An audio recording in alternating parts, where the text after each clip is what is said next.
الحمد لله نحمده ونستعينه ونستغفره ونؤمن به ونتوكل عليه ونعوذ بالله من شرور أنفسنا ومن سيئات أعمالنا من يهده الله فلا مضل له ومن يضلله فلا هادي له ونشهد أن لا إله إلا الله ونشهد أن محمدًا عبده ورسوله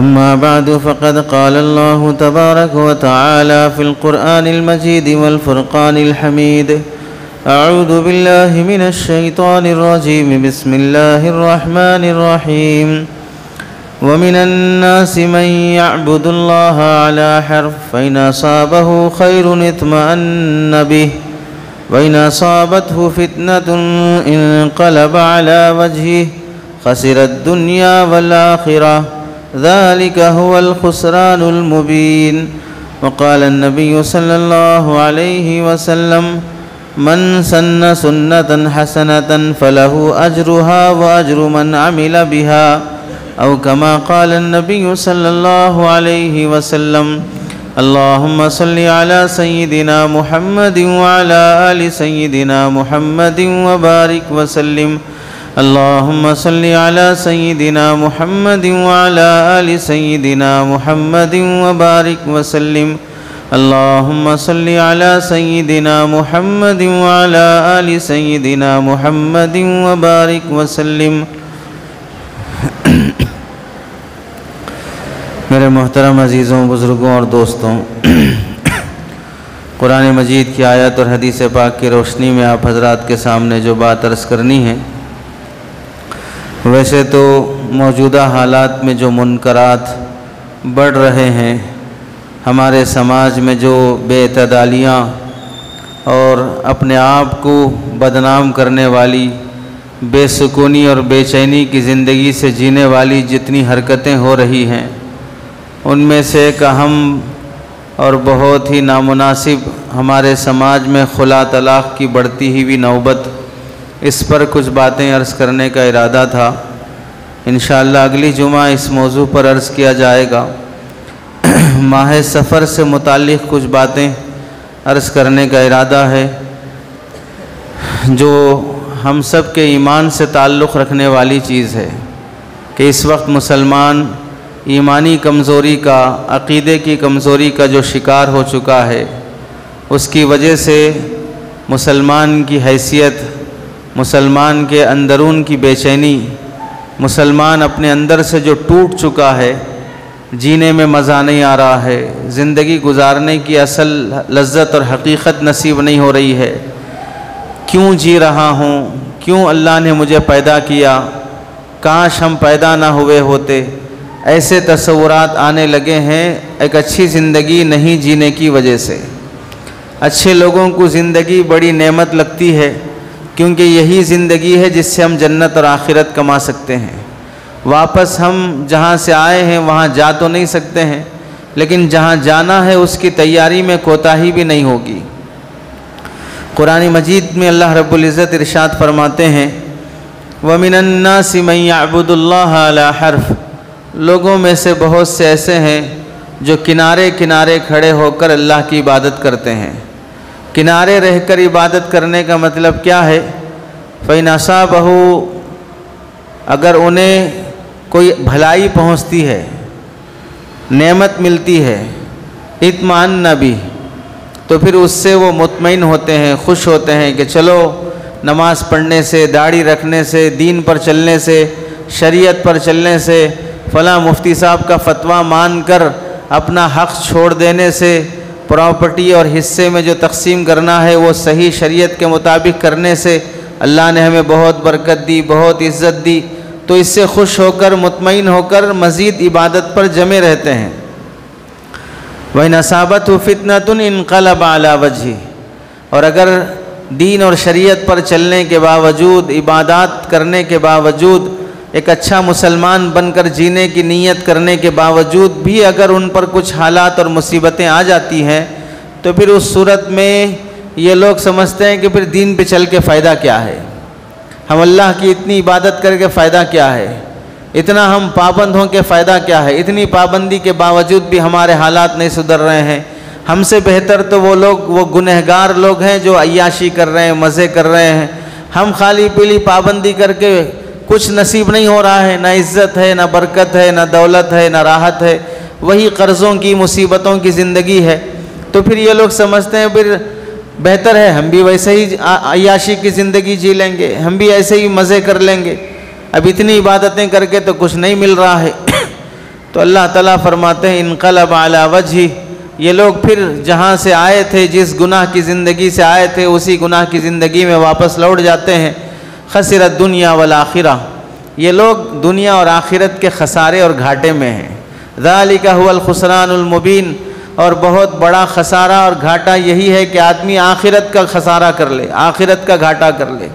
ہماری عبادتیں، ہماری طاعت، یہ سب کچھ ہمیں دنیا کے چند پیسے کمانے کی خاطر نہیں ہے، ہماری عبادتیں اللہ کو راضی کرنے کی خاطر ہے۔ ہم عبادت کر کے اللہ کو اس کی نعمتوں کا بدلہ نہیں دے رہے ہیں۔ اللہ ہمیں روزی دے رہا ہے، اس کے بدلے ہم عبادت کر رہے ہیں۔ اللہ ہمیں پانی دے رہا ہے، اس کے بدلے ہم نماز پڑھ رہے ہیں۔ اللہ نے ہمیں نوکری دی ہے، اس کے بدلے ہم داڑھی رکھے ہیں۔ یہ اللہ کی نعمتوں کا بدل نہیں ہے۔ ہم نوکر اور غلام ہیں، بدل ملے بدل نہ ملے، بہر صورت غلام غلام کی طرح رہے گا۔ یہی اس کی کامیابی ہے۔ غلام اگر آقا بننے کی کوشش کرے، بندہ اگر خدا بننے کی کوشش کرے، آپ دیے تو ہم بھی دیتے، آپ ہمیں نوازے، انعامات دیے، عزت دیے، دولت دیے تو ہم بھی نماز پڑھتے، روزہ رکھتے، داڑھی رکھتے، عبادت کرتے، اور اگر آپ نہیں نوازیں گے تو ہم بھی نہیں کریں گے۔ عدلے بدلے کا معاملہ نہیں ہے۔ عدلے بدلے کا معاملہ اگر کوئی سمجھے گا، اللہ کی طرف سے اتنے جوتے پڑیں گے کہ دماغ بھی کام کرنا بند ہو جائے گا۔ یہ اللہ کی غلامی ہے، اور جو کچھ بھی ہماری عبادتوں کا اللہ ہمیں نوازتے اور بدل دیتے ہیں، وہ آخرت اس کی جگہ ہے، دنیا اس کی جگہ نہیں ہے۔ حدیث میں اللہ کے نبی علیہ السلام فرماتے ہیں من سن سنتا حسنتا فلہ اجرھا واجر من عمل بھا، جو بھی آدمی کوئی اچھا کام شروع کرے، اس کے اچھے کام کو دیکھ کر دوسرے لوگ بھی شروع کریں تو اللہ تعالیٰ اس شروع کرنے والے کو اس کی نیکی کا بھی بدلہ دیں گے، اور اس کو دیکھ کر جتنے لوگ اچھے کام میں آ جائیں گے ان سب کو اس کا بدلہ دیں گے۔ مثلا کوئی بچہ حافظ قرآن بن گیا، عالم دین بن گیا، اب اس نے اچھی دین کی خدمت کی، بعد میں دیکھنے والے لوگوں کو خیال ہوا کہ میرے بچے کو بھی ایسا حافظ بنانا ہے، ایسا عالم بنانا ہے، ایسا مفتی صاحب بنانا ہے، تاکہ وہ بھی پبلک کی خدمت کرے، دین کی خدمت کرے، اور اس جذبے سے وہ اپنی اولاد کو مدرسے میں داخل کرتا ہے، اس کے پیچھے محنت کرتا ہے، پیسہ خرچ کرتا ہے، دعائیں کرتا ہے۔ اب جتنے لوگ ایسے نیک بننے کی کوشش کریں گے، ان ایک حافظ صاحب، عالم صاحب کی زندگی کو دیکھ کر جتنے لوگ بدلنے کی ارادہ کیے ہیں، ان سب کی زندگی کا ثواب بھی ان کو ملے گا جن کو دیکھ کر لوگ بدلے ہیں۔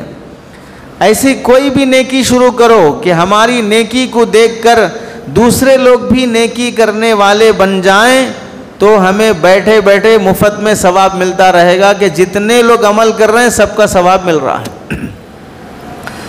اور من سن سنتا سیئتا، اور اگر کوئی برا کام کیا، اس کام کی برائی کو دیکھ کر دسیوں لوگ اور برا کام کرنے لگے، تو یہ برا کام کرنے والا تو عذاب میں مبتلا ہوگا ہی، لیکن اس برے کو دیکھ کر جتنے لوگ اور برائی کریں گے ان سارے برے لوگوں کا وبال بھی اس کو ہوگا۔ یہ سارے لوگ گرو گھنٹال بن کر جہنم میں آگے آگے رہیں گے، اور جو ان کو دیکھ کر اس برائی میں مبتلا ہوئے ہیں یہ سارے اس کے پیچھے پیچھے چلتے رہیں گے۔ تو ہماری ذمہ داری ہے دوسروں کے لیے اچھا نمونہ بنے، برا نمونہ نہ بنے۔ اسی لیے اللہ کے نبی علیہ السلام دعا فرمایا کرتے تھے اللہم اجعلنی مفتاحا للخیر ومغلاقا للشر، اے اللہ مجھے بھلائی کا ذریعہ بنا، برائی کا بند کرنے کا ذریعہ بنا۔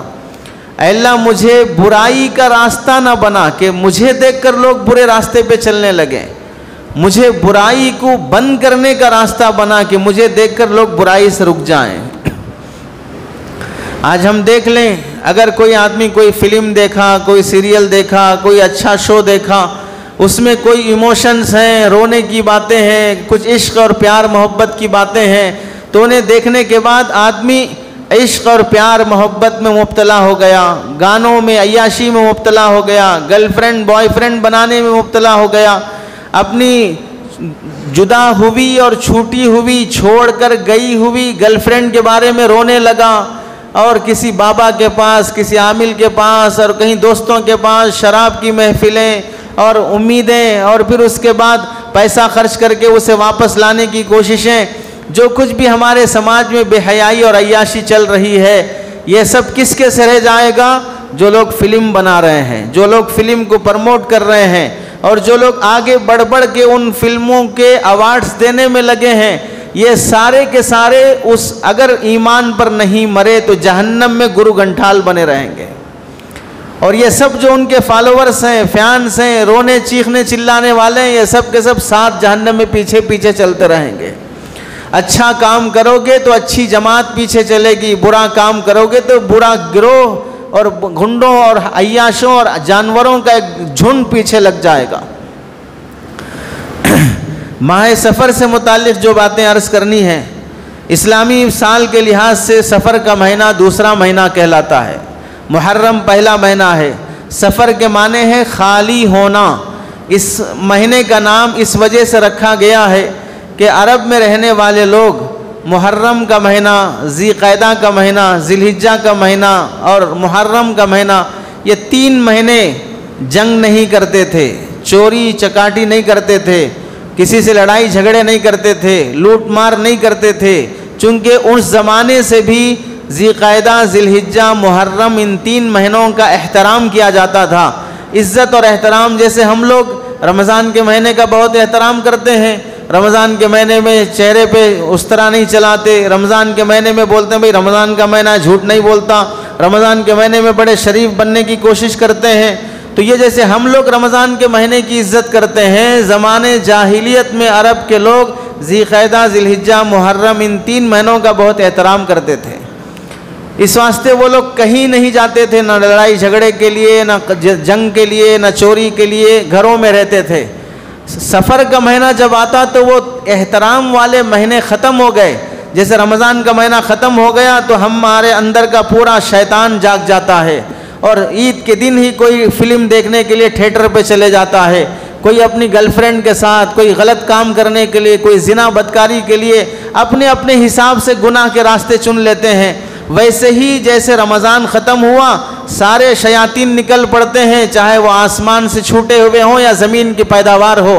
ویسے ہی اس زمانے جاہلیت میں سفر کا مہینہ شروع ہوتے ہی سارے عرب کے جاہل لوگ گھروں سے نکل پڑتے تھے، جنگ کرنے کے لیے، لڑائی جھگڑے کے لیے، چوری ڈکیٹی کے لیے، لوگوں کو لوٹ کھانے کے لیے۔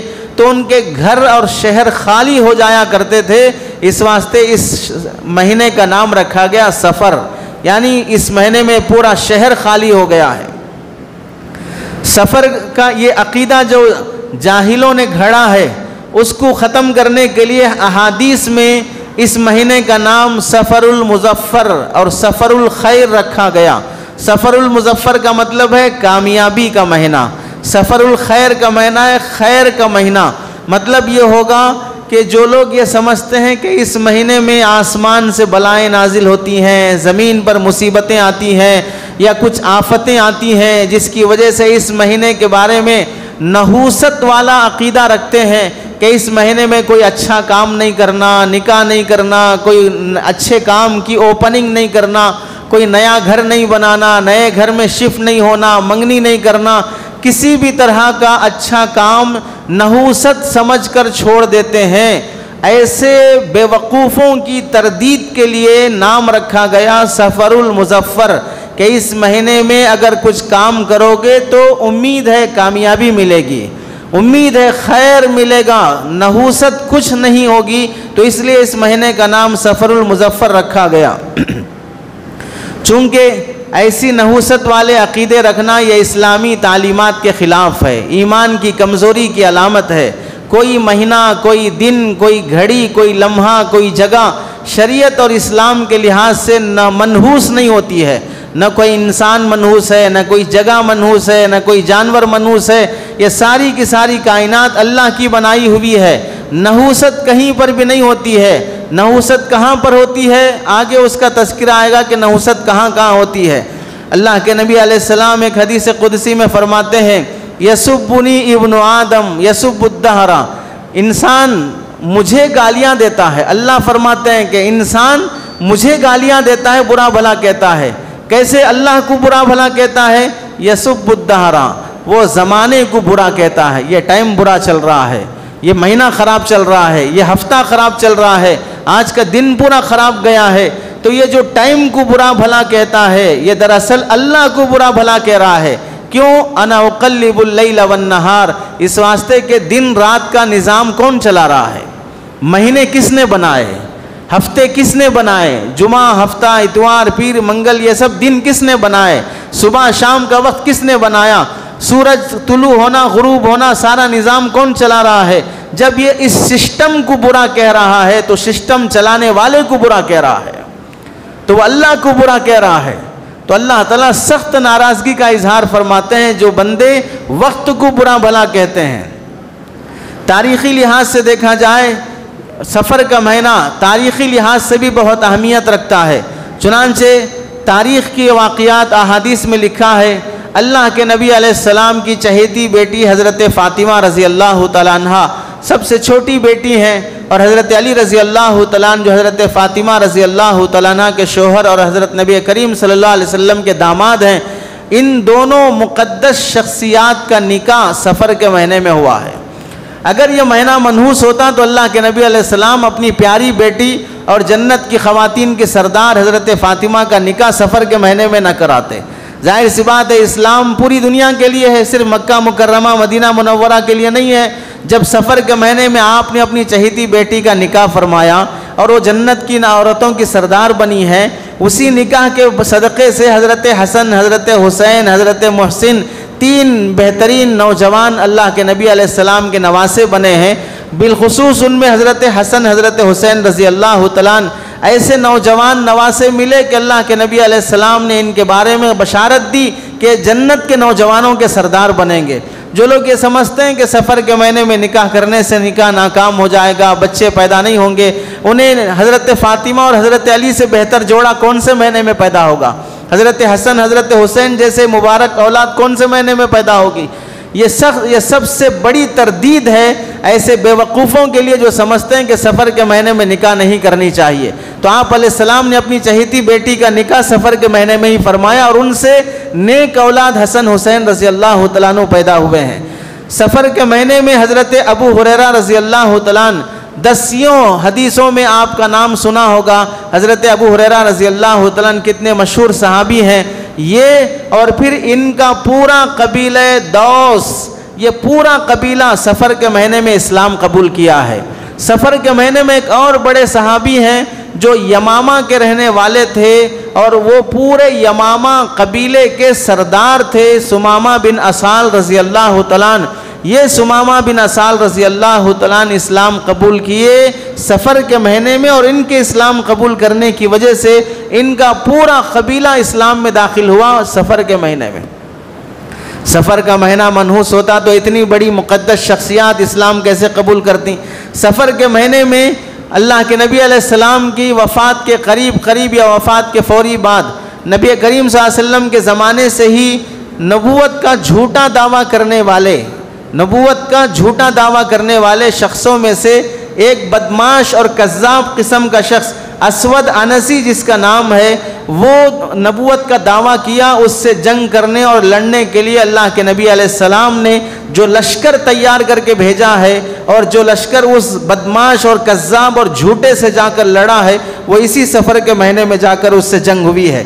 سفر کے مہینے میں حضرت عمر رضی اللہ تعالیٰ عنہ کے زمانے میں کسرا اور فارس اس زمانے کے دو بڑے بڑے مشہور سپر پاور ملک شمار کیے جاتے تھے۔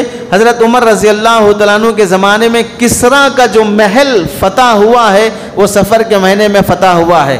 حضرت عمر بن عبدالعزیز رضی اللہ رحمۃ اللہ علیہ جو خلیفہ راشد خامس کہلاتے ہیں، جو 4 خلفاء کے بعد 5ویں ایسے خلیفہ جنہیں خلیفہ راشد کہا جاتا ہے، جن کی خلافت پر پوری امت مسلمہ متفق ہے، ایسے خلیفہ راشد عمر بن عبدالعزیز رحمۃ اللہ علیہ، خلیفہ بننے کا جو ان کا مہینہ تھا وہ سفر کا مہینہ تھا۔ اس مہینے میں خلیفہ بنے اور پورا عدل اور انصاف، اور پوری دنیا میں اس زمانے میں جتنا انہوں نے حدیث پر کام کیا، حدیثوں کے جمع کرنے پر کام کیا، فقہ پر کام کیا، اور امت میں انصاف پر جو کام کیا ہے، اس کے بعد شاید کسی نے اس طرح کا کام کیا ہو۔ اسی لیے کہا جاتا ہے پچھلی امتوں میں جتنے انصاف کرنے والے گزرے ہیں، ان سارے انصاف کرنے والوں کو ایک طرف رکھ دیا جائے، اور اس امت کی طرف سے انصاف کرنے والوں میں عمر بن عبدالعزیز رحمۃ اللہ علیہ کو دوسری طرف رکھ دیا جائے، پوری گزری ہوئی امتوں کے انصاف کرنے والوں کا پلڑا ہلکا ہو جائے گا، عمر بن عبدالعزیز کا پلڑا بھاری ہو جائے گا۔ اتنا انصاف پسند بادشاہ اور حکمران حضرت عمر رضی اللہ تعالیٰ عنہ، وہ خلیفہ اسی مہینے میں بنے ہیں۔ تو تاریخی لحاظ سے بھی اس مہینے کی بڑی اہمیت ہے۔ اعمال کے لحاظ سے دیکھا جائے کہ اس مہینے میں کیا اعمال کرنا چاہیے، ظاہر سی بات ہے رمضان کا مہینہ نہیں ہے یا ذی الحجہ کا مہینہ نہیں ہے کہ روزے جو شریعت میں فرض ہیں یا حج جو شریعت میں فرض ہے، ایسے کوئی اعمال سفر کے مہینے میں نہیں ہیں۔ عام جو نمازیں ہیں، عام جو تلاوت اور عبادت ہے، وہی معمولات سفر کے مہینے میں ہیں۔ البتہ ایک کام سفر کے مہینے میں کرنے کا وہ یہ ہے، جن کاموں کو لوگوں نے منحوس سمجھ کر یا نحوست کے ڈر سے چھوڑ دیا ہے، ان کاموں کو اہتمام سے کرنا یہ سب سے بڑا اہم کام ہے۔ لوگوں نے سفر کے مہینے میں منگنی کرنے کو نحوست سمجھا، نکاح کرنے کو نحوست سمجھا، گھر بنانے کو نحوست سمجھا، کوئی بڑی ڈیل کرنے کو نحوست سمجھا، کوئی دکان کی اوپننگ اور افتتاح کو منحوس سمجھا۔ تو ایسے جتنے منحوس لوگ ہیں، ایسے کاموں کو نحوست کے ڈر سے چھوڑ دیتے ہیں، ان سب کے خلاف ایک ترغیبی انقلابی کام ہو تو جو سچے دیندار ہیں انہیں اپنے ٹائم ٹیبل اور شیڈول میں سفر کی وجہ سے کوئی کام آگے پیچھے نہیں کرنا چاہیے، تاکہ ان لوگوں کو پتہ چلے۔ چنانچہ حضرت علی رضی اللہ تعالیٰ عنہ اپنے زمانے میں جنگ کے لیے نکل رہے تھے، تو ایک یہودی نے جو ستاروں کو دیکھ کر بھوشیوانی بتاتا تھا، اس نے حضرت علی رضی اللہ تعالیٰ عنہ سے کہنے لگا، کہا کہ اس وقت آپ جہاد میں نہ نکلیں ورنہ آپ ناکام ہو جائیں گے۔ فلاں ستارہ طلوع ہوا ہے، اس ستارے کے طلوع ہونے کے موقع پر اگر کوئی آدمی باہر نکلتا ہے تو پھر وہ کامیاب نہیں ہوتا۔ حضرت علی رضی اللہ عنہ نے فرمایا، اگر تم کسی اور وجہ سے مجھے منع کرتے تو میں رک جاتا، لیکن تم نے جب یہ کہا کہ فلاں ستارے کی وجہ سے تم جنگ ہار جاؤ گے، تو گویا کہ یہ ایمان کا معاملہ ہو گیا۔ ستارے کسی پر اثر انداز نہیں ہوتے، وہ آسمانوں میں اپنا کام کر رہے ہیں، ہم زمینوں میں اپنا کام کریں گے۔ تو میں اب بہر صورت اسی وقت نکلوں گا، دیکھتے ہیں کہ کون سا ستارہ کیا اثر کرتا ہے۔ حضرت علی رضی اللہ تعالیٰ عنہ نکلے، جنگ ہوئی اور کامیاب ہو کر واپس لوٹے۔ اور اس میں بتایا کہ ستاروں کی وجہ سے آدمی اپنے کام کو آگے پیچھے کر لینا، یہ دراصل عقیدے اور ایمان کی خباثت ہے، چونکہ ہر کام کے اندر نفع نقصان کا مالک صرف اور صرف اللہ کی ذات ہے۔ آپ علیہ السلام ایک مرتبہ فجر کی نماز پڑھائے، نماز پڑھانے کے بعد صحابہ اکرام کی طرف رخ کر کے متوجہ ہو کے بیٹھے۔ اسی دن اسی رات بارش ہوئی تھی، تو آپ علیہ السلام نے پوچھا کہ یہ بارش کس وجہ سے ہوئی ہے؟ تو جو لوگ کمزور ایمان کے تھے یا جو لوگ منافق تھے یا جنہیں حقیقت کا پتہ نہیں تھا، ان لوگوں نے کہا کہ آج فلاں ستارہ فلاں ستارے کے ساتھ ملا ہے یا طلوع ہوا ہے، اس وجہ سے آج بارش ہوئی ہے۔ یعنی بارش ہونے میں ستاروں کا دخل ہے۔ اور جو پکے مومن تھے وہ کہنے لگے، اللہ کے نبی علیہ السلام نے فرمایا، مومن یہ کہتا ہے کہ بارش اللہ نے برسائی ہے، بارش فلاں ستارے کے طلوع ہونے کی وجہ سے نہیں ہوئی ہے۔ 1400 سال پہلے آپ علیہ السلام نے، جبکہ کوئی سائنس اور ٹیکنالوجی نہیں تھی، اس وقت فرما دیا کہ بارش کا نظام، سورج کا نظام، کائنات کا نظام یہ اللہ کی ذات سے جڑا ہوا ہے، لوگوں سے یا مخلوقات سے، ستاروں سے، سورج سے جڑا ہوا نہیں ہے۔ توہم کا مطلب کیا ہے؟ سفر کے مہینے کی وجہ سے توہم پرستی، یعنی لوگ وہم میں مبتلا ہو جاتے ہیں۔ وہم میں مبتلا ہونے کا مطلب کیا ہے؟ مطلب یہ ہے کسی چیز کی کوئی حقیقت نہیں ہوتی ہے، لیکن انسان اپنے ذہن سے ایسا عقیدہ گھڑ لیتا ہے کہ اس حقیقت کا نہ وجود ہوتا ہے، نہ اس کی کوئی تاثیر ہوتی ہے، نہ اس میں کوئی ایسا صلاحیت ملکہ اور کمال ہوتا ہے کہ کسی کو کچھ بگاڑ سکے، کسی کو کچھ بنا سکے، لیکن ذہن میں بنا لیتا ہے کہ نہیں یہ کام کریں گے تو ایسا ہو جائے گا، یہاں جائیں گے تو ایسا ہو جائے گا، یہاں اگر فلاں دن یہ کام کریں گے تو ہم سکسیس نہیں ہوں گے۔ یہ جو سمجھ لیا ہے کہ ہم سکسیس نہیں ہوں گے، اگر شادی کریں گے تو بچے نہیں ہوں گے، اس کی کوئی حقیقت نہیں ہے، لیکن انسان اپنے دماغ سے بنا لیا ہے۔ اس اپنے دماغ کے اس خیال کو کہتے ہیں توہم پرستی۔ جیسے ہم میں سے بعض لوگ وہ ہیں جو سمجھتے ہیں، آج کل سیریلوں میں بھی اور چھوٹے بچے بھی، کتابوں میں بھی، کارٹونز میں بھی چڑیل کا، بھوت پریت کا بہت سے کارٹون بنائے جاتے ہیں، جس میں فلاں جنگل میں کوئی چڑیل ہے اور وہ خوبصورت لڑکی بن کر کہیں اندھیری سڑک پر کھڑی ہے اور وہ لفٹ مانگ رہی ہے، آدھا راستہ پار کرنے کے بعد وہ چڑیل بن جاتی ہے اور ڈرائیور کو مار دیتی ہے، فلاں ہو جاتا ہے۔ ایسے بہت سے کہانیاں لوگ بناتے ہیں۔ یاد رکھنا چاہیے اسلامی تعلیمات کے لحاظ سے دنیا کے کسی علاقے میں نہ چڑیل ہے، نہ کوئی بھوت ہے، نہ کوئی پریت ہے، نہ کوئی اس طرح کے روحانیتیں ہیں جو کام کرتی ہیں، چاہے وہ قبرستان میں ہو، چاہے شمشان گھاٹ میں ہو، کہیں پر کوئی روح، کوئی بھوت، کوئی پریت، کوئی چڑیل کہیں پر بھی آزاد نہیں گھوم سکتا۔ یہ ملک آزاد ہے، ہم اس آزاد ملک کے آزاد باشندے ہیں، اس کے باوجود بھی انسانوں پر پابندیاں ہیں۔ اتنے ٹائم تک باہر دکھنا، اس کے بعد باہر نہیں دکھنا، یہ ایریے میں اتنے بجے تک دکھنا، اس کے بعد نہیں دکھنا۔ پولیس رات کے اندھیرے میں 2 بجے 3 بجے گاڑیاں لے کے چبوترا پارٹی کو لاٹھی مار کے بھگانے کے لیے گھومتی رہتی ہے کہ اس وقت تک باہر کیوں مرے پھر رہے ہو۔ انسان آزاد ہے، اس پر پابندی ہے۔ جو مر کے چلا گیا اسے آزادی کیسے مل جائے گی؟ اچھا شخص ہے جنت میں مزے کر رہا ہوگا، اگر برا انسان ہے تو جہنم میں اتنی پٹائی ہوگی کہ اسے نہ شمشان گھاٹ میں آنے کا موقع ملے گا، نہ گلیوں میں آنے کا موقع ملے گا، نہ قبرستان میں واپس آنے کا موقع ملے گا، نہ کہیں سڑکوں پہ واپس آنے کا موقع ملے گا۔ فرشتے جانے ہی نہیں دیں گے، جہنم کی باؤنڈری سے باہر قدم رکھنے کا خیال بھی پیدا نہیں ہوگا۔ تو نہ اچھے انسان آنا چاہتے ہیں، نہ برے انسان کو آنے دیا جاتا ہے۔ تو پھر یہ چڑیل، یہ بھوت، یہ فلاں، یہ سب تصورات جو انسانوں کے دماغ میں بیٹھے ہوئے، یہ سب توہم ہے۔ اس نے اپنے دماغ میں ایسا گھڑ لیا ہے، ورنہ کوئی وجود ہی نہیں ہوتا ہے۔ توہم کا حکم کیا ہے؟ علماء نے لکھا اسلامی شریعت چونکہ مضبوط تعلیمات والی ہے، اس کے عقیدے پاکیزہ ہوتے ہیں، تو جو لوگ توہم کے شکار ہیں، ایسے خیالات اور سوچ میں مبتلا ہیں، وہ گناہ کرتے ہیں، ناجائز اور حرام کام میں مبتلا ہیں۔ یہ عقیدے کی کمزوری ہے، ایسے خیال کرنا درست نہیں ہے۔ توہم کا نقصان کیا ہوگا؟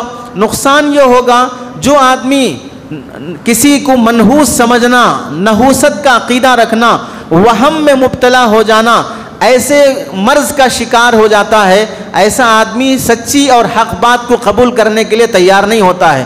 چنانچہ دیکھیں قرآنی تعلیمات یہ کہتی ہیں نہ کوئی چڑیل ہے، نہ کوئی بھوت ہے، نہ کوئی جنات کا ایسا سایہ ہے کہ آپ پر چڑھ گیا، آپ کے جن آپ کے آنگ میں آ گیا، فلاں ہو گیا، ایسا کچھ نہیں ہوتا ہے۔ اس کے باوجود بھی لوگ ایسے عقیدے جب گھڑتے ہیں تو نہ قرآن کی سننے تیار، نہ حدیث کی سننے تیار، نہ شریعت کی سننے تیار۔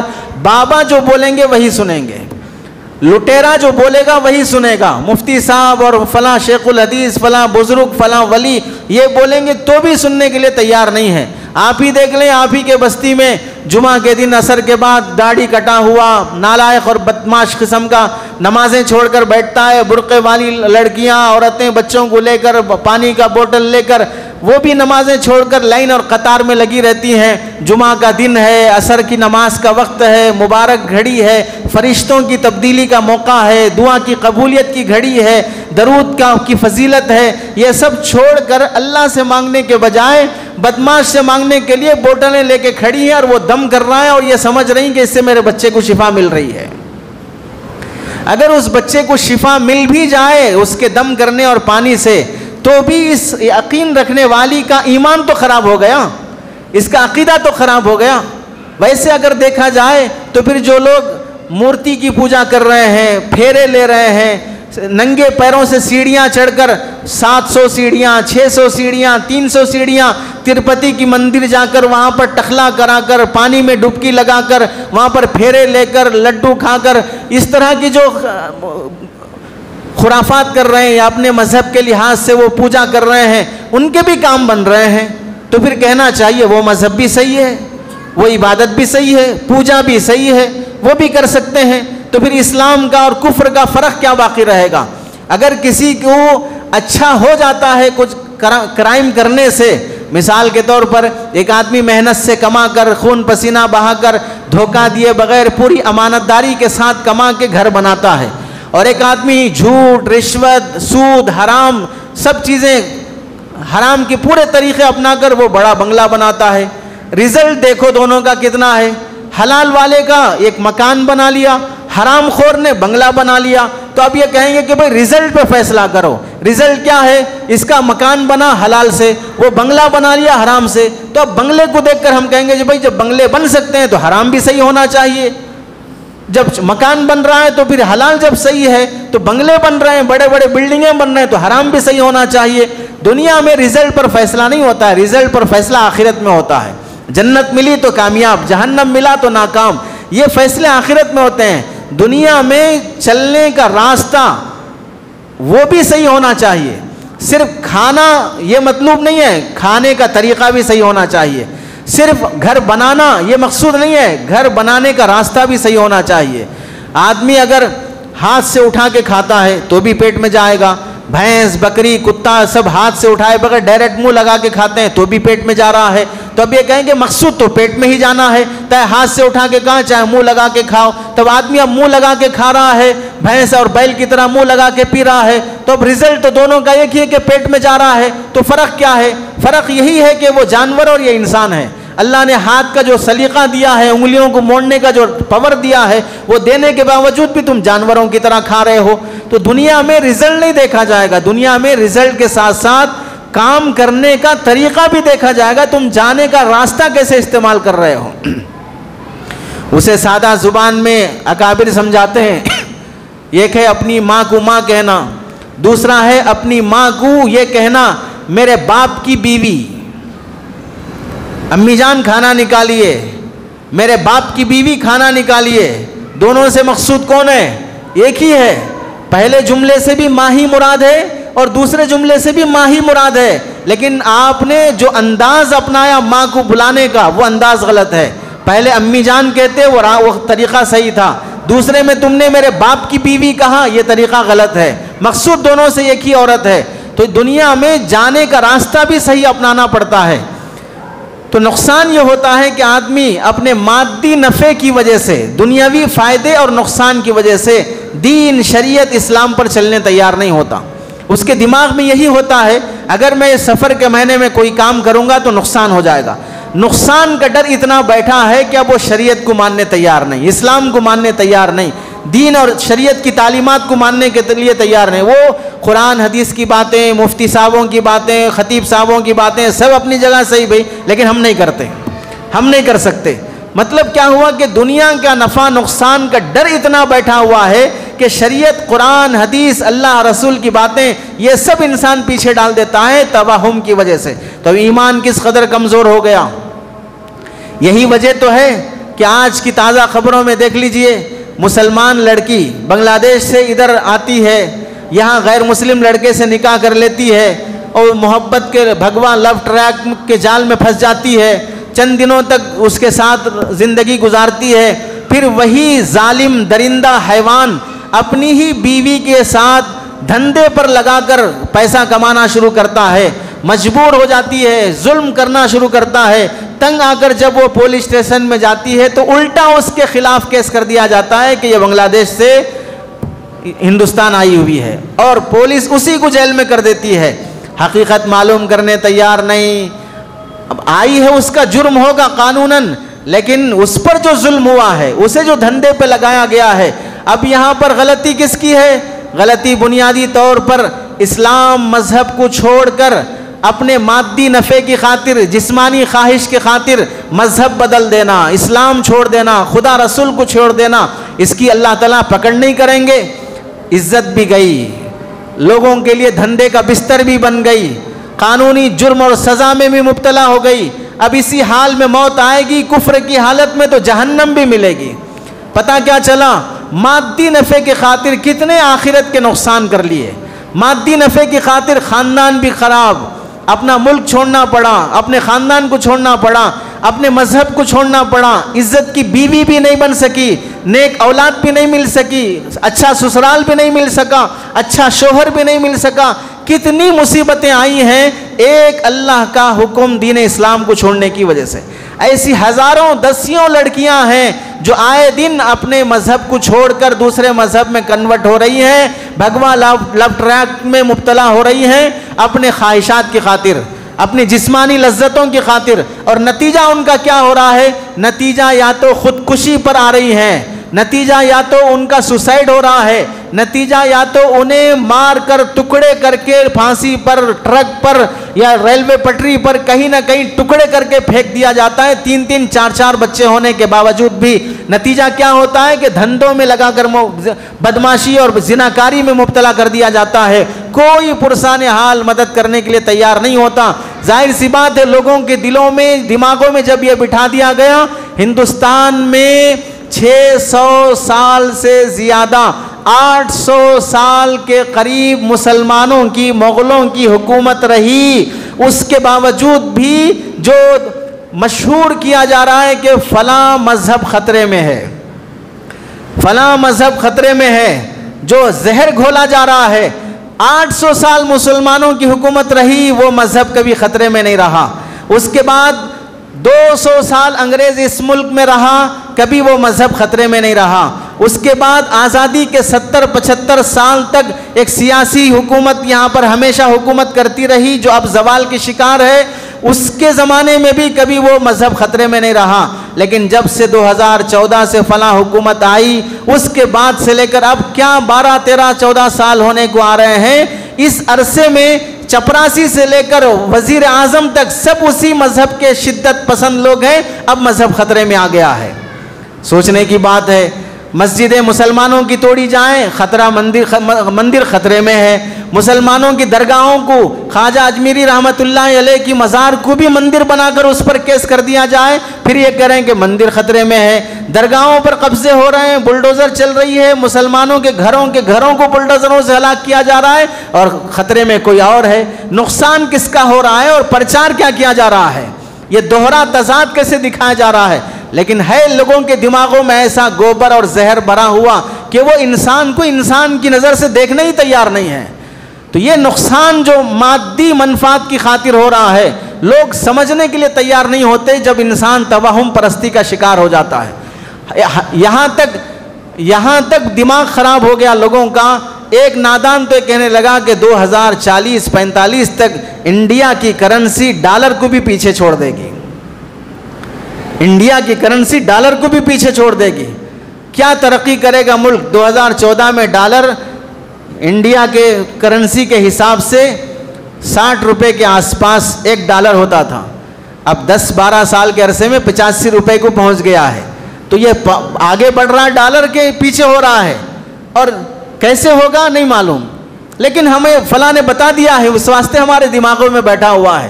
ایسا زہر ٹرینوں میں ہو، بسوں میں ہو، بس اسٹینڈ میں ہو، جہاں پر دیکھو زہر گھولا جا رہا ہے.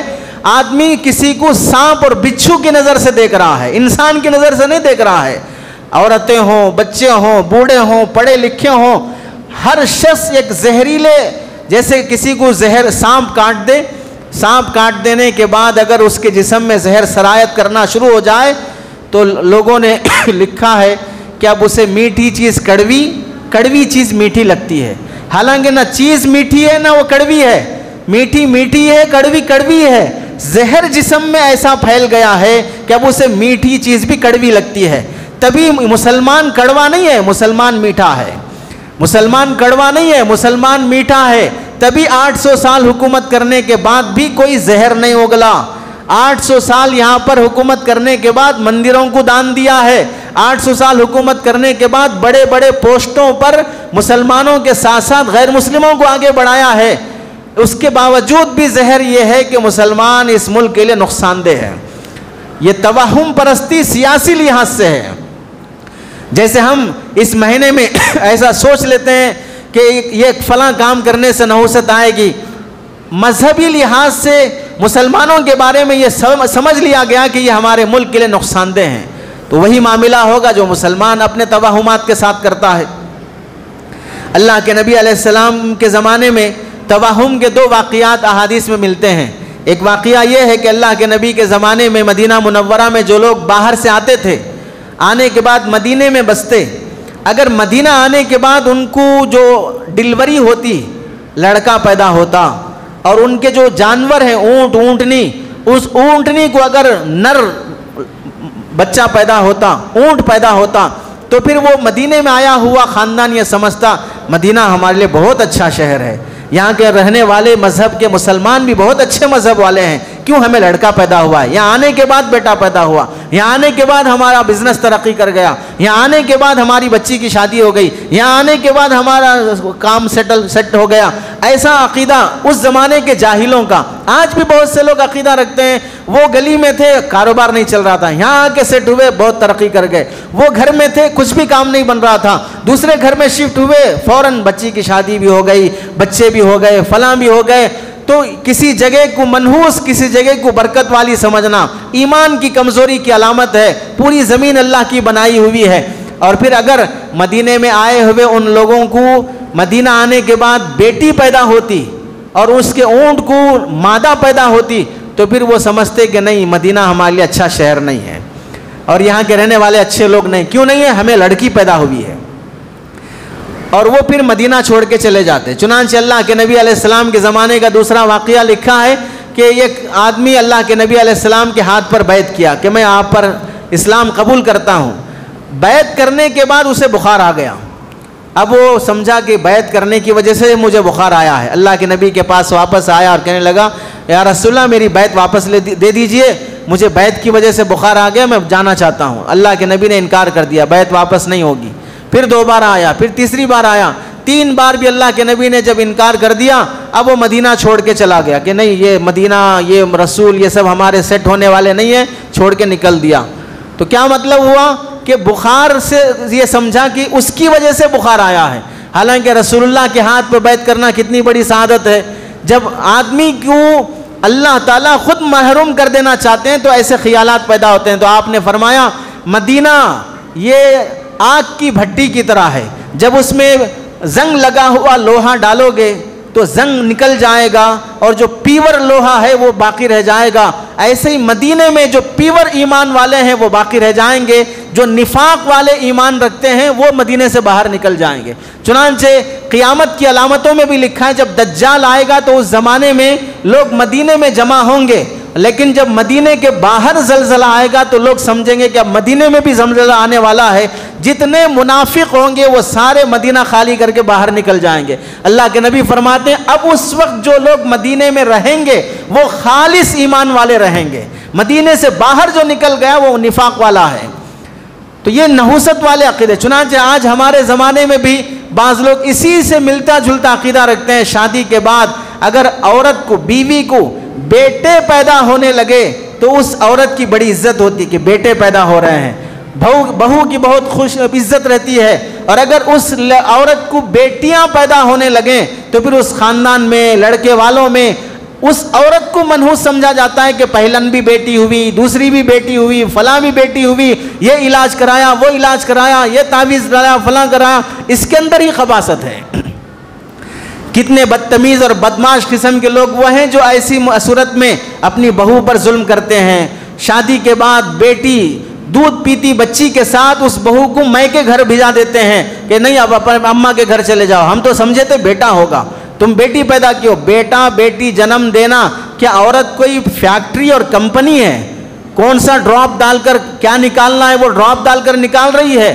اللہ کے نبی علیہ السلام کے زمانے کے بعد صحابہ کے زمانے میں یا آپ علیہ السلام کے زمانے میں ایک شخص نے اپنی بیوی کو اس وجہ سے طلاق دینا چاہا کہ اسے بیٹیاں پیدا ہو رہی ہیں، تو اس خاتون نے اپنے شوہر کو سمجھایا۔ کیسے سمجھایا؟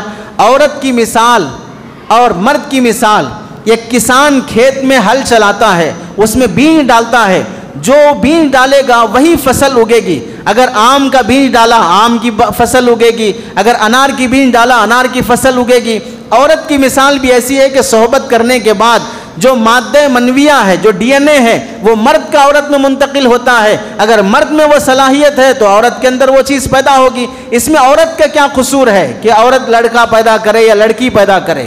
لیکن کتنے گھرانوں میں جس عورت کے یہاں لڑکیاں پیدا ہوتی ہوں اسے منحوس سمجھا جاتا ہے، بے عزتی کی جاتی ہے، توہین تحقیر کی جاتی ہے۔ ہم ایسے گھرانے والوں سے پوچھنا چاہتے ہیں جن گھروں میں لڑکے پیدا ہوئے ہیں، ان گھروں کے لڑکوں نے جوان ہونے کے بعد کون سے کارنامے انجام دے لیے؟ کون سے بڑے کارنامے ماں باپ کے لیے ایک اچھے نیک نام کے بن گئے؟ ماں باپ آج انہی لڑکوں کی وجہ سے پریشان ہیں جو کٹوں اور چبوتروں پہ بیٹھ کر لوگوں کے ناک دم کر رہے ہیں، لوگوں کی زندگیاں برباد کر رہے ہیں۔ لڑکا لڑکی کا مسئلہ نہیں ہے، تربیت کا مسئلہ ہے۔ تربیت لڑکے کی ہو تو بھی بڑی سعادت، تربیت لڑکی کی ہو تو بھی بڑی سعادت۔ تربیت تو کرنے تیار نہیں ہے، باقی لڑکا اور لڑکی کی چوائس میں پڑے ہوئے ہیں۔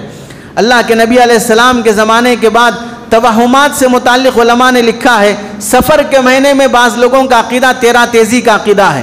تیرہ تیزی کے بارے میں یہ سمجھتے ہیں کہ سفر کے مہینے کے شروع کے 13 دن بہت زیادہ منحوس دن ہوتے ہیں، چونکہ ان دنوں میں اللہ کے نبی علیہ السلام کو سب سے زیادہ بخار آیا تھا، طبیعت خراب ہوئی تھی، تو شروع کے 13 دنوں میں کوئی اچھا کام نہ کیا جائے، کوئی اوپننگ کا کام ہو، کوئی خیر کا کام ہو، وہ کام نہ کیا جائے، چونکہ شروع کے 13 دنوں میں اللہ کے نبی علیہ السلام اپنے مرض الوفات میں، اپنی وفات سے پہلے کے جو بیماری کے دن تھے، ان بیماری کے دنوں میں سب سے زیادہ بیمار ان 13 دنوں میں رہے۔ حالانکہ کتنی بے وقوفی کی بات ہے، اللہ کے نبی علیہ السلام شروع کے 13 دنوں میں صحت مند رہے۔ بیماری جو بڑی ہے کب بڑی ہے؟ سفر کے آخری دنوں میں بڑی ہے، سفر کے آخری دنوں میں بڑی ہے۔ اس کے بعد ربیع الاول کا مہینہ ہے تو ربیع الاول کے مہینے میں وفات ہوئی ہے۔ اب آپ دیکھیں، آپ علیہ السلام بیمار ہوئے سفر کے آخری دنوں میں، لیکن سفر کے آخری دنوں میں ہم لوگ بعض گاؤں دیہات کے رہنے والے آخری چہار شنبہ کے نام سے مناتے ہیں، حلوہ بناتے ہیں، پارکوں میں جاتے ہیں، گھومتے پھرتے ہیں، پارٹی کرتے ہیں، کھاتے ہیں، جھولے جھولتے ہیں۔ کیوں جھولتے ہیں؟ کہ سفر کے آخری دنوں میں اللہ کے نبی علیہ السلام صحت پائے، اور صحت ملنے کے بعد آپ علیہ السلام تفریح کرنے کے لیے گئے، گھومنے کے لیے گئے، حلوہ بنا کے کھائے، حالانکہ سفر کے آخری مہینے میں ہی آپ علیہ السلام بیمار ہوئے ہیں۔ کتنی الٹی سوچ اور ذہنیت رکھتے ہیں، چونکہ پڑھے لکھے نہیں ہیں، جاہل ماں باپ کی طرف سے سنایا گیا ویسے سنتے چلے آئے ہیں، اور پھر اس سے آگے آپ کا بیمار ہونا کوئی عیب نہیں ہے، آپ کا بیماری میں دنیا سے جانا کوئی عیب نہیں، ہر انسان کو آنا اور جانا ہے۔ اگر بیمار ہونے کی وجہ سے مہینے کو منحوس سمجھا جائے تو پھر ربیع الاول کا مہینہ نعوذ باللہ سب سے زیادہ منحوس ہونا چاہیے، چونکہ مقدس شخصیت اللہ کے نبی کی ذات بابرکت اس مہینے میں دنیا سے چلی گئی، تو ربیع الاول کو سب سے بڑا منحوس مہینہ سمجھنا چاہیے۔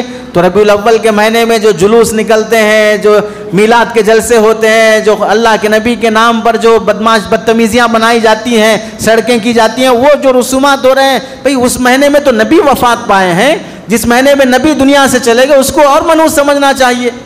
پتہ چلا شریعت میں نحوست کا عقیدہ نہ کسی کی زندگی سے نہ کسی کی موت سے ہے۔ ایسے ہی سفر کے مہینے میں بعض لوگ یہ حدیث بیان کرتے ہیں کہ من بشرنی بخروج السفر بشرتہ بالجنہ، جو آدمی سفر کا مہینہ ختم ہونے کی مجھے بشارت دے گا میں اسے جنت کی بشارت دوں گا۔ ایسی حدیث واٹس ایپوں پر لکھی جاتی ہے، اسے اسٹیٹس لگایا جاتا ہے، دوسرے کو SMS کیا جاتا ہے۔ یاد رکھ لیں، اگر سفر کا مہینہ اتنا منحوس ہے کہ اللہ کے نبی یہ فرماتے ہیں کہ اس کے ختم گزر جانے کی مجھے بشارت دے گا تو میں اسے جنت کی بشارت دوں گا، تو پھر اسی مہینے میں آپ علیہ السلام اپنی بیٹی کی شادی بھی کر رہے ہیں، اسی مہینے میں حضرت فاطمہ رضی اللہ تعالیٰ عنہ کا نکاح بھی کر رہے ہیں، مہینہ گزرنے کا انتظار بھی نہیں کر رہے ہیں۔ یہ کیا مطلب ہوا کہ مہینہ گزرنے کی بشارت دو بول رہے ہیں اور اسی مہینے میں بیٹی کی شادی اور خوشی بھی ہو رہی ہے؟ کس قدر تعجب کی بات ہے۔ پتہ چلا یہ حدیث اللہ کے نبی کی فرمائی ہوئی نہیں ہے، من گھڑت لوگوں نے اپنی طرف سے گھڑی ہے۔ اور حدیث میں آتا ہے جو آدمی اپنی طرف سے کوئی بات گھڑے اور وہ اللہ کے نبی نے فرمائی نہ ہو اور اس بات کو آگے شیئر کرے، اسٹیٹس لگائے، دوسروں کو بتائے، تو پھر وہ آدمی اپنا ٹھکانہ جہنم میں بنا لے۔ ایسی باتیں عام کرنے کی اجازت نہیں ہے۔ سفر کے مہینے میں جو لوگ مختلف چیزوں کو منحوس سمجھتے ہیں، ان میں سے بعض چیزیں اس مہینے میں شادی کرنے کو لوگ نحوست سمجھتے ہیں، کاروبار شروع کرنے کو نحوست سمجھتے ہیں۔ اس مہینے کی نحوست سے بچنے کے لیے لوگ گھروں میں اجتماعی قرآن خوانی کراتے ہیں، فلاں مدرسے کے بچے کو بلاؤ، فلاں مدرسے کے بچوں کو بلاؤ، فلاں حافظ صاحب امام صاحب کو بلاؤ، اور تو اور بڑے دھندے چل رہے ہیں۔ کمبوں پر قرآن خوانی، آیت کریمہ کے فون نمبرات لکھے ہوئے ہیں، جہاں پر دیکھو وہاں پر لفٹ میں دیکھو قرآن خوانی آیت کریمہ کے لیے رابطہ کریں، اور اس پہ فون نمبر رہتا ہے، فون کرو، پوری ایک گینگ ایک ٹیم آئے گی اور آپ کے گھر میں قرآن پڑھ کے جائے گی۔ اگر ممبر پہ بیٹھ کے میں جھوٹ نہیں بول رہا ہوں، جتنے ایسی قرآن خوانی کی ٹیمیں بنی ہوئی ہیں ان میں سے کوئی بھی شاید کہ ایک پارہ بھی ڈھنگ سے پڑھتا ہو، شاید کہ ایک پارہ بھی ڈھنگ سے پڑھتا ہو، 2 صفحے پڑھا الٹایا، 2 صفحے پڑھا الٹایا، 2 صفحے پڑھا الٹایا، چونکہ معلوم ہے دینے والا بھی کوئی حلال کے پیسے نہیں دے رہا ہے، اور ہم بھی کوئی اس کے گھر میں برکت کے لیے نہیں پڑھ رہے ہیں، یہ بزنس ہے، اور اس طرح کے بزنس سے کوئی برکت آنے والی نہیں ہے۔ گھر کا جو مالک ہے وہ شراب پیے گا، وہ سود کھائے گا، وہ رشوت کھائے گا، بہنوں کی وراثت مار کھائے گا، بیوی پہ ظلم کرے گا، گھر میں ٹی وی فلم سیریل سب چلتے رہیں گے، اور قرآن پڑھنے کے لیے باہر کا کوئی لونڈا آ کے قرآن پڑھ کے جائے گا، اس کی برکتیں زیادہ رہیں گی، اور یا گھر کے میں رہنے والے لوگوں کی بدعمالیوں کی نحوست زیادہ رہے گی۔ قرآن خوانی تو 1 مہینے میں ایک بار ہوئی، 3 مہینے میں ایک بار ہوئی، 4 مہینے میں ایک بار ہوئی، اور وہ قرآن خوانی بھی ایسی کہ اس قرآن پڑھنے پر ہو سکتا ہے کہ اللہ کی لعنت برستی ہو، ہنسی مذاق چلتے ہیں، اس میں بدتمیزیاں ہوتی ہیں، انہیں پڑھنا ہی نہیں ہے قرآن مجید۔ اب ان قرآن خوانیوں کی برکت زیادہ ہے یا روزانہ ہونے والی حرام خوریوں کی نحوست زیادہ رہے گی؟ اس مہینے میں قرآن خوانیوں کا بہت رواج چلتا ہے، لوگوں کے جیب گرم ہوتے ہیں، پڑھنے والا بھی گنہگار، پڑھانے والا بھی گنہگار، کوئی برکت ملنے والی نہیں ہے۔ خود گھر والے اللہ کے نبی علیہ السلام سے، صحابہ اکرام سے، اولیاء اکرام سے، تابعین سے، تبع تابعین سے کوئی ایک آدمی بھی بتا دے کہ انہوں نے کبھی برکت کے لیے، ایصال ثواب کے لیے گھر میں بلا کے قرآن خوانی کی ہو۔ کیوں؟ گھر کے لوگ مر گئے، انہیں قرآن پڑھنا نہیں آتا، انہیں اپنے باپ پر قرآن پڑھنا نہیں آتا، ماں کے جنازے پہ قرآن پڑھنا نہیں آتا۔ جب ایسی اولاد ہے تو ایسی اولاد خود باپ کے حق میں قرآن پڑھنے کے قابل نہیں ہے، باہر والے کو کیا ترس آئے گا کہ وہ قرآن پڑھ کے ایصال ثواب کرے۔ اور سفر کے مہینے میں بعض لوگ مخصوص قسم کی نمازیں بھی رکھتے ہیں کہ 4 رکعت نماز 4 قل کے ساتھ پڑھی جائے، من گھڑت بات ہے۔ 13 تاریخ تک کی تاریخوں کو منحوس سمجھ کر جب 13 تاریخ آتی ہے تو چنے ابال کے کھاتے ہیں۔ آ گئی قوم وہیں پر، 13 تاریخ تک نحوست سمجھی، 13 تاریخ کو چنے ابال کے کھا رہی ہے، پوریاں بنا کے کھا رہی ہے، حلوے بنا کے کھا رہی ہے، پھر آخری چاشمبا وہاں تک منحوس سمجھا، پھر آخری چاشمبے کو حلوہ بنا کے کھانے والی قوم ہے۔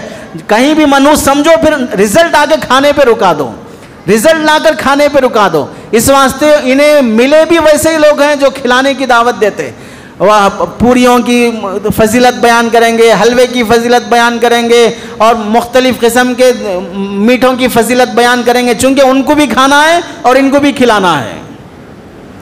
اس مہینے کی آخری چاشمبے کے متعلق بھی بہت سی اللہ کے نبی علیہ السلام کے بیمار ہونے اور صحت مند ہونے کے متعلق عقیدے لوگوں نے گھڑ رکھے ہیں۔ سفر کے علاوہ بھی بہت سارے لوگوں نے دوسرے عقیدے اپنے اپنے لحاظ سے، جیسے ستاروں کے متعلق عقیدہ ہے، اگر آسمان پر 2 ستارے ملتے ہیں تو ان کا رشتہ جڑتا ہے، سورج گرہن ہوگا تو حاملہ عورت چاقو ہاتھ میں نہیں چلائے گی، قینچی نہیں چلائے گی، سوئی سے کچھ نہیں سیے گی، گھر سے باہر نہیں نکلے گی، سورج سے متعلق عقیدہ۔ اور سورج غروب ہونے کے ٹائم پر کچھ کھانا پینا نہیں ہے، ورنہ تو بعض کتابوں میں یہاں تک لکھا ہے مغرب کے ٹائم پہ کچھ بھی نہیں کھانا، کیونکہ یہ ٹائم پہ مردے کھاتے ہیں، مغرب کے ٹائم پہ کچھ بھی نہیں کھانا ورنہ موت کے ٹائم پہ شیطان شراب پلائے گا آگے۔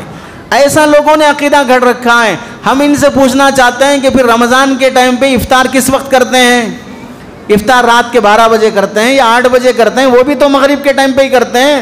پورا رمضان افطار میں ٹکا کے کھائے گا تب نہیں میں آئے گا خیال کہ مردے کھاتے ہیں اس وقت کھائیں گے تو شیطان موت پہ شراب پلائے گا، اس وقت تو کسی کو بھی نہیں بخشے گا، اتنا ہڑپ ہڑپ کے کھائے گا۔ جیسا اسرائیل فلسطین پہ قبضہ کر رہا ہے ویسا دسترخوان پہ قبضے کر کے کھائے گا، تب تو کچھ بھی خبر نہیں ہوگی۔ باقی دنوں میں مغرب کے ٹائم پہ کھانے کو نحوست سمجھیں گے۔ ہاتھ کی لکیروں سے لوگ فیصلہ نکالتے ہیں۔ آج بھی دیکھ لیجئے بہت سے یوٹیوب چینلوں پر، فیس بک پر ایسے ویڈیوز، آج آپ کا ہفتہ کیسے گزرے گا، آج آپ کا مہینہ کیسے گزرے گا، آپ کو جاب کب لگے گی، آپ کی گرل فرینڈ واپس آئے گی کہ نہیں آئے گی، آپ کی شادی کس سے ہوگی. اگر آپ جاننا چاہتے ہیں تو ہم سے کانٹیکٹ کریں. مجھ سے مراد نہیں ہے، مجھے نہیں معلوم. واٹس ایپ اور فیس بک پر اس طرح کے اور لوگ حولے بن کر فالوور، سبسکرائب اور اس سے رابطہ، کانٹیکٹ. اس بے وقوف کی ہی بیوی گھر سے بھاگی ہوئی ہے اور وہ کسی اور کی بیویوں کو جوڑنے کی فکر میں لگا ہوا ہے، گرل فرینڈ کو واپس لانے کی فکر میں لگا ہوا ہے. دھندے ہیں، دھندے پیٹ پالنے کے. اور جو لوگ ہاتھ کی لکیروں پر، بھوشیوانی پر بھروسہ کرتے ہیں، اللہ کے نبی نے فرمایا وہ ایمان سے نکل جاتے ہیں، وہ مومن باقی نہیں رہتے. فیوچر کسی کو معلوم نہیں ہے کہ کیا ہوگا. بہت سے لوگ وہ بھی ہیں جو کوئی اچھا مضمون، کوئی واقعہ، کوئی کسی کے خواب میں اللہ کے نبی تشریف لائے، حالات میں لوگ گھرے ہوئے ہیں، مبتلا ہیں، ان کو چاہیے کہ آیت کریمہ پڑھیں، فلاں درود پڑھیں، لاحول پڑھیں. اللہ کے نبی نے خواب میں آ کر مدینے میں رہنے والی عورت کو یہ بتایا ہے. اب اس کے بعد وہ پیج یا وہ واٹس ایپ پر اعلان یا تشہیر یا وہ اشتہار شیئر کر کے کہیں گے اگر آپ سچے مومن ہیں تو ہمارے چینل کو سبسکرائب کیجئے، اگر آپ سچے ایمان والے ہیں، اگر آپ سبسکرائب نہیں کریں گے، فالوور نہیں بنیں گے، آگے نہیں بڑھائیں گے، شیئر نہیں کریں گے تو ایک ہفتے کے اندر آپ مصیبت میں مبتلا ہو جائیں گے. یہ پامپلیٹ کو اتنے زراز کرا کے تقسیم کرائیے، آپ کو ایک نئی بشارت ملے گی. نہیں تقسیم کرائیں گے تو بیمار ہو جائیں گے، کوئی آفت مصیبت. سب بکواس ہے، سب بکواس ہے. ایسے جتنے بھی بولنے والے لوگ ہیں سب بدتمیز اور بدمعاش قسم کے لوگ ہیں. کوئی بیان شیئر کرنے پر کوئی فضیلت ملنے والی نہیں ہے اور کوئی نحوست ٹپکنے والی نہیں ہے. انسان کی نحوست کا تعلق اس کے عمل سے ہے، انسان کی نحوست کا تعلق اس کے عمل سے. اچھے عمل والے مزے میں اور بری زندگی گزارنے والے سزا میں زندگی گزار رہے ہیں. ایسے ہی بہت سے لوگ ہاتھ کی لکیروں سے فیصلہ کرتے ہیں. جیسے بعض لوگ ہاتھ کی لکیریں دیکھ کر آپ کی اتنی شادیاں ہوں گی، اتنے بچے ہوں گے اور آپ کے شادی کے بعد آپ کی اتنی ترقی ہوگی، آپ کو کبھی زندگی میں فاقہ نہیں آئے گا، آپ کی موت ایسی ہو. ہاتھ کی لکیروں سے دیکھ کے لوگ فیصلہ کرنے لگے ہیں. اب آپ بتائیے روبوٹ کام کر رہا ہے، اس کی ہاتھ میں تو لکیریں ہی نہیں ہوتی، تو روبوٹ کا کوئی بھوشیوانی نہیں ہے، کوئی فیوچر ہی نہیں ہے، اس کا کوئی ختم ہونے کا ایکسپائری ڈیٹ ہی نہیں ہے. فالتو قسم کی باتیں. ہاتھ کی لکیروں سے لوگ فیصلے کرنا دیکھنا. ہاتھ دکھایا کسی کے پاس جا کر اور دیکھ کر بولا اور وہ سن کر خوش ہو گیا کہ میرے ہاتھ کی لکیروں سے میرا فیوچر معلوم ہو رہا ہے، وہ آدمی اسلام سے خارج ہو جائے گا. ہرگز اجازت نہیں ہے ایسے عقیدوں کی. اور بہت سے بچے ضدی ہیں تو لوگ سمجھتے ہیں نہیں نام خراب ہے شاید اس واسطے نام بدل دیں گے تو ضد ختم ہو جائے گی. نام تو باپ کا بدلنا چاہیے پہلے، جو بچے کا بدلنا چاہتا ہے. اگر بچے کا نام شریعت کے مطابق ہے پھر بھی اس وجہ سے بدل رہا ہے کہ ضد کر رہا ہے اور ضد کی وجہ یہ نام ہے، جبکہ نام میں کوئی خرابی نہیں ہے تو پھر یہ بدلنا بھی توہم پرستی اور بدگمانی میں داخل ہے جو کہ جائز نہیں ہے. نام سے اثر، نام شریعت کے مطابق رکھو. شریعت کے مطابق رکھنے کے بعد بھی اگر یہ خیال ہے کہ نام کی وجہ سے تو یہ بدگمانی ہے، اس کی شریعت میں اجازت نہیں ہے. اور ایسے ہی بعض لوگ سمجھتے ہیں کہ بیماری کسی کو ہو گئی تو وہ دوسرے کو لگ جائے گی. بعض بیماریاں سمٹمز کی وجہ سے لگتی ہیں لیکن بیماری میں خود ایسی کمال کی بات نہیں ہے کہ دوسرے کو لگ جائے، ورنہ ان تمام بیماروں کا علاج کون کرتے ہیں؟ ڈاکٹر ہی کرتے ہیں. تو پھر ڈاکٹر بھی یہ سوچنے لگے کہ بھئی بیماری ہم کو لگ جائے گی تو کرونا وائرس میں کوئی ڈاکٹر ملے گا علاج کرنے کے لیے؟ تو بیماری خود بخود کہیں منتقل نہیں ہوتی ہے. ایسے ہی بہت سے لوگ ہم اصل سمجھیں آفات اور مصیبتوں کے اسباب کیا ہیں، اس پر کسی جمعہ مستقل بیان ہوگا. اصل مصیبتیں انسان کی جو آتی ہیں وہ 21 اسباب ہیں جن کی وجہ سے انسان کی زندگی میں مصیبتیں آتی ہیں اور ان سے چھٹکارا پانے کے لیے علماء نے 8 طریقے لکھے ہیں کہ ان طریقوں پر زندگی گزارو گے تو مصیبتوں سے چھٹکارا پاؤ گے. اب آپ بتائیں کسی کے گھر میں میاں بیوی میں جھگڑا ہو رہا ہو اور وہ میاں بیوی آپس میں جھگڑتے جھگڑتے اتنے تنگ آ گئے کہ بیوی شوہر کے سر پہ پتھر ڈال کے مار رہی ہے اور اسے ختم کر کے پولیس اسٹیشن میں جا کے خود سلنڈر ہو رہی ہے. یہ نحوست والا عمل نہیں ہے. اس گھر کی اولاد تربیت سے محروم نہیں ہوگی. شوہر کا بیوی پر ظلم کرنا یہ بدتمیزی بدماشی نہیں ہے، یہ برا اور ناجائز عمل ہے، یہ سفر کا مہینہ منحوس عمل ہے. بونال گزرا ہندوؤں کا تہوار ہے، شرکیہ عقیدے پر مبتلا ہے، دیوی دیوتاؤں کے یہاں چڑھاوا چڑھایا جاتا ہے، منتیں مرادی مانگی جاتی ہیں، خالص ہندوانہ تہوار ہے، کوئی سیکولر تہوار نہیں ہے جیسے 15 اگست ہے، 26 جنوری ہے، چلو سارے دیش کے لوگ بلا تفریق مذہب ہر مذہب والا مناتا ہے، خوشی کرتا ہے، ایسا نہیں ہے. وہ خاص مذہب کے لوگوں کا کلچر ہے. اس تہوار میں برقع پہنی ہوئی مسلمان عورتوں کا مخنث اور بازار میں ناچنے والی بے شرم بے حیا بازاری زانیہ عورتوں کی طرح ناچنا، برقعے کی توہین کرنا، اسلام کی توہین کرنا، ایسی بدماش اور بدتمیز قسم کے عورتوں کے شوہر مر گئے، ان کی اولاد مر گئی، ان کے ماں باپ مر گئے کہ مسلمان عورتیں ایسے بونال والے تہوار میں ناچ رہی ہیں جا کر، اور اس کا ویڈیو بن رہا ہے، برقع پہن کے ناچ رہی ہیں. یہ ناچنا منحوس عمل نہیں ہے، یہ اسلامی تہذیب اور کلچر ہے. اب ایسی ماؤں کی گود میں جو اولاد پیدا ہوگی، وہ اولاد کیا حضرت علی، حضرت حسن، حضرت حسین جیسی ہوگی جن کی مائیں بونال جیسے تہوار میں ناچ رہی ہوں؟ اور تو اور ان نوجوانوں پر افسوس اور ترس آتا ہے جو اپنے ماں باپ کے لیے بھی درد سر بنے ہوئے ہیں، اسلام کے نام پر کلنگ بنے ہوئے ہیں، مذہب کے نام پر ایک بوجھ بنے ہوئے ہیں، ملک کی دھرتی پر ایک ناسور بنے ہوئے ہیں. ماں باپ نے پال کر بڑا کیا، کالجوں کی فیس بھری ہے، پڑھائی ترقی کے لیے کولی مزدوری کر کے، تھیلے اٹھا کر، قرضے لے کر، گالیاں سن کر، محنت کر کے ان بچوں کو آگے بڑھانے کے لیے ماں باپ نے کیا سے کیا نہ کیا ہوگا.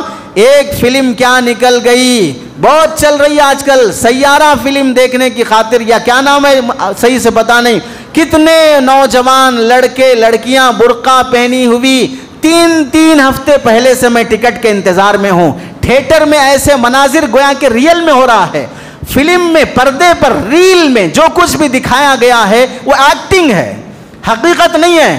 ان دونوں کو بھی ویسے فیلنگز نہیں ہے جیسے دکھایا گیا، لیکن وہ ایسے فیلنگز دکھانے کی کوشش کرتے ہیں چونکہ پیسہ ملتا ہے.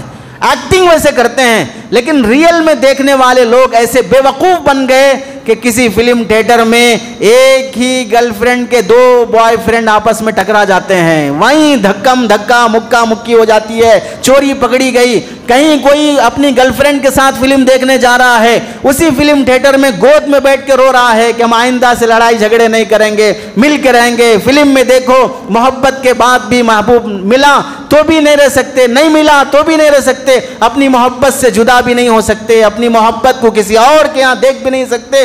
ایسے روتے ہوئے نکل رہے ہیں. غزہ کے معصوم بچوں پر ویسا رونا نہیں آیا.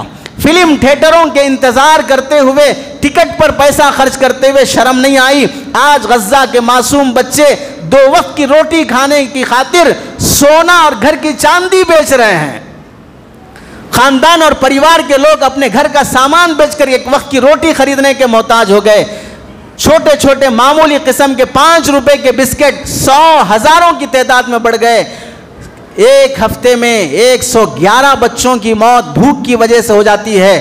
غزہ کے معصوم بچوں کو نشانہ بنا کر آج بھی مارا جا رہا ہے. ان بچوں کو 2 وقت کے نوالے نصیب نہیں ہیں.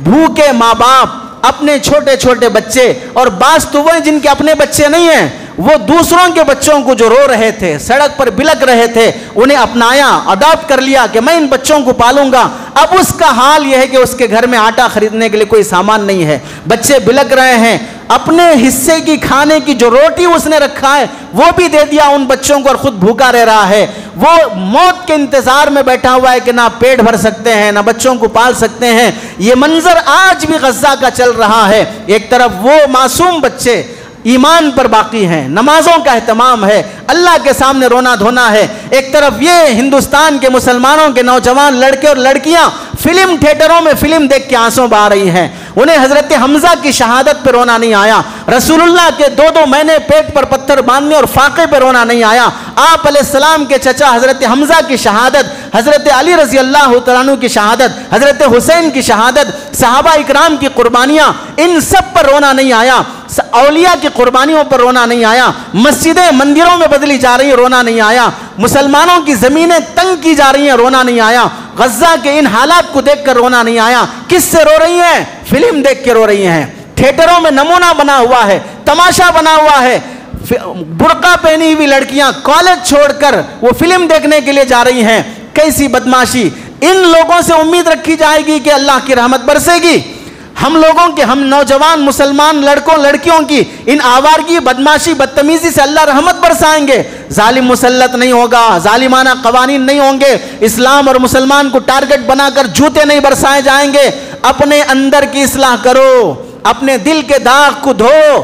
یہ جو سیاہی، یہ کالا، یہ مذہب کے نام پر جو بدماشی چل رہی ہے، یہ اپنی اولاد کو روکو. کدھر جا رہی ہے؟ آج بھی اللہ غزہ اور فلسطین کے معصوم بچوں سے راضی ہیں، اور ناراض ہیں تو ہم لوگوں کی ان حرکتوں کی وجہ سے ناراض ہیں. ہم سمجھ رہے ہیں کہ صرف غزہ والے اللہ کی پکڑ میں مبتلا ہیں، وہ تو اللہ کی رحمت میں ہیں، پکڑ میں ہم لوگ ہیں. چند نوالے مل جانا، رات سونے کے لیے سایہ مل جانا، یہ کوئی اللہ کے راضی ہونے کی علامت نہیں ہے.